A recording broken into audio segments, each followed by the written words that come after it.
And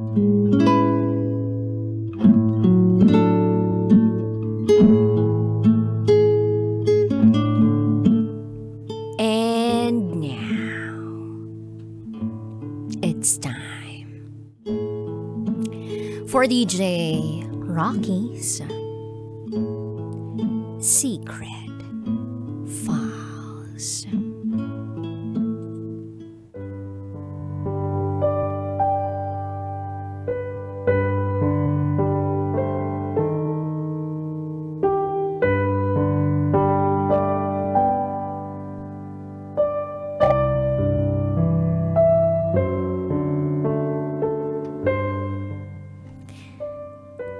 Mas yummy ang matanda kesa bata.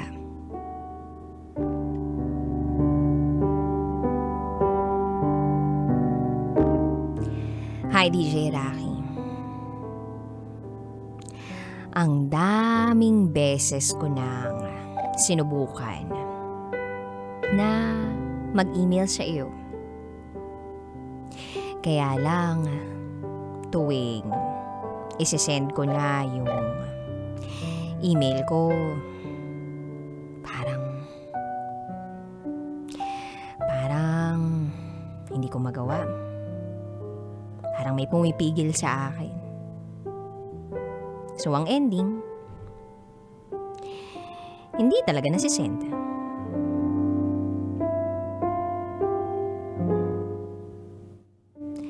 But this time, meron na akong lakas ng loob. Buong-buo na ang loob ko. Wala rin kasi akong mapagsabihan ng nararamdaman ko. Itago mo ko sa pangalang Shit. And this is my secret file.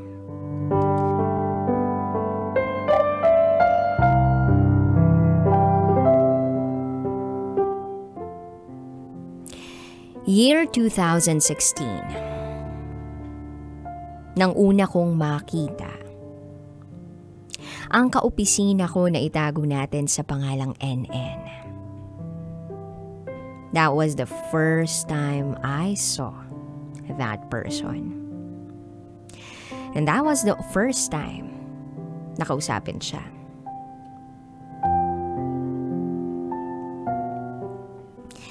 Sa totoo lang, hindi ko naman siya dapat pansinin. Or hindi lang talaga ako natingin sa iba. Kasi nga, I am very loyal to my jowa. Yes, DJ Rocky. Meron akong jowa. 5 years na ang relationship namin. At siya ay babae. Babae tulad ko. 4 years younger than me nga lang. That time, I was just 24 years old.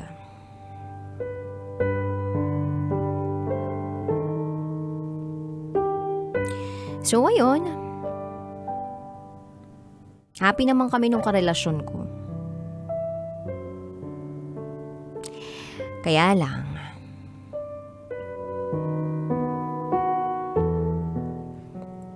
nagkataon na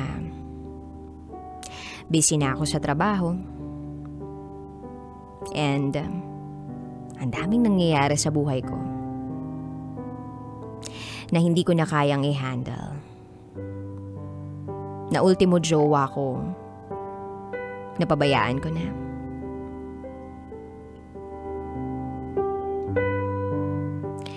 So, NN talk to me.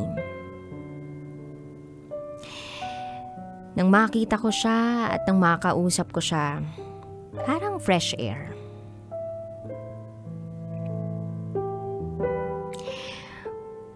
Then, ang napag-usapan namin ay tungkol sa trabaho. After trabaho, napunta sa personal na buhay. And then, NN asked me kung babae raw ba yung jowa ko. And then I said yes. After that conversation, na-ignite yung curiosity ko sa kanya. So, in-stalk ko si NN sa social media account niya. Facebook yung una. And then, tiningnan ko na rin pati Instagram niya. Tinitingnan ko rin kung she's into bisexual relationship.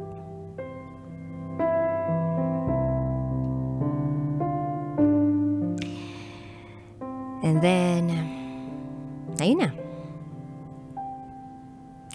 Since inisip ko na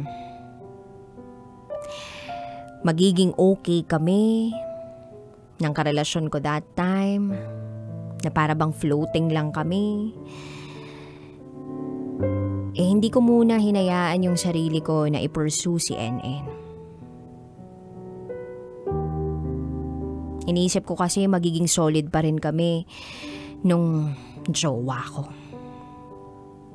And besides, wala naman talaga akong balak na bigyan ng atensyon si NN. But fast forward, naging crush ko si NN. At mas lalong lumabo na yung relasyon namin ng jowa ko. Hanggang sa naghiwalay na nga kami ng tuluyan. At nawalan na ako ng pag-asa na magkakabalikan pa kami. Mas napalapit ako kay NN. And then lumipat na kami ng office, magkakasama na ang lahat ng department. Mas maraming beses na kaming nagkakausap. Pupunta siya sa table ko para humingi ng favor, magpa-edit, magpa-upload, or even borrow something from me. And then napapadalas yung mga asara namin at biruan.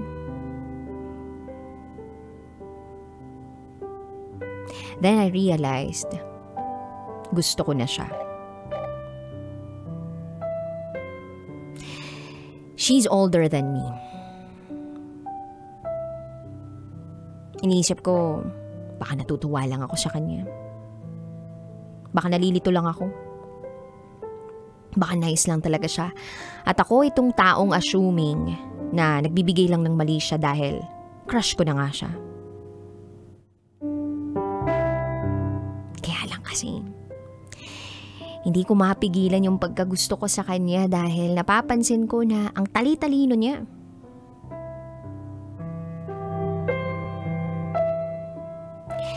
So, bottom line, hindi ako umamin sa kanya na gusto ko siya.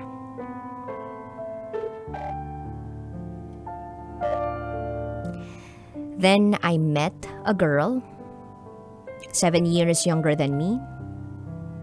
Very different from my ex. Etong girl na to, party goer, maldita, talakera, mataray.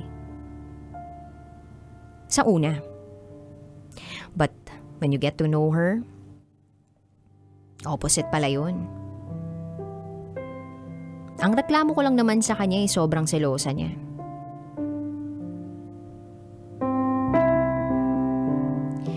So, ayun, naging kami.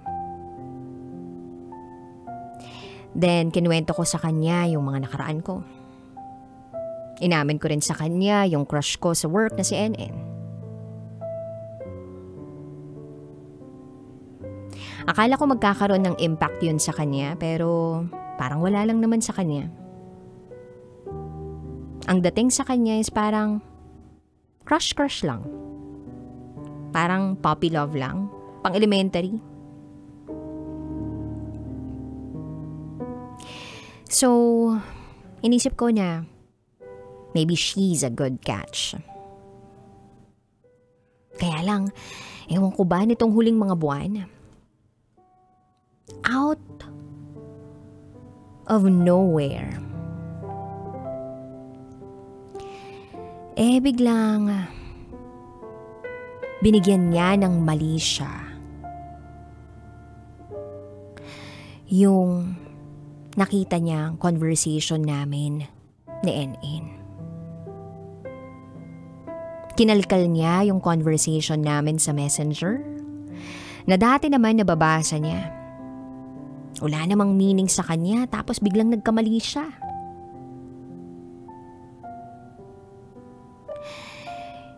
Yung dating pakikipagbiruan ko na walang mali siya, ngayon parang ang laking kasalanan kapag nakipag-usap ako kay NN. Ang hirap nun. Kasi, for me, wala naman akong ginagawang masama. Marami kaming beses na nagtalo ng girlfriend ko nang dahil kay NN. Aaminin ko, kasalanan ko rin. Alam ko na ngang hindi siya komportable. Hindi ko iniisip yung nararamdaman ng girlfriend ko. Hindi ko iniisip na nasasaktan siya. Wala akong ginawa. Pero, take it or leave it. Sabi ko sa girlfriend ko. Although, medyo nag-compromise naman ako. Hindi ko na chinat si NN using my account. But I created a dummy account para lang i-chat si N. In a way na parang yung dati lang naming way of chatting. NN is also aware that I have a girlfriend. Kinlaro ko naman sa kanya na gusto ko na lang siya. Not to the extent na iiwan ko yung girlfriend ko para sa kanya. And yes, DJ Rocky, umamin na ako kay NN na gusto ko siya. Pero, infatuation lang yung nararamdaman ko para sa kanya, sabi ko. Hindi ko lang siguro din mapigilan yung sarili ko na isipin pa rin si N hanggang ngayon. Kahit umalis na ako sa trabaho. Kaya lang ito yun. The more I try to resist the fact na gusto ko si NN, the more na natatempt akong i-chat siya at makipag-usap sa kanya. Sinubukan kong putulin yung communication ko with NN para sa girlfriend ko kasi down the line, na-realize ko na mahal ko yung girlfriend ko eh.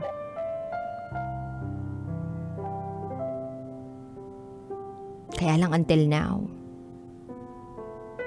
walang araw na hindi ko naiisip si N. Ewan ko.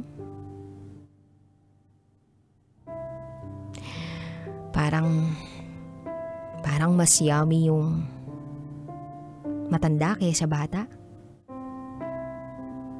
Yummy in the sense na mas masarap kausap,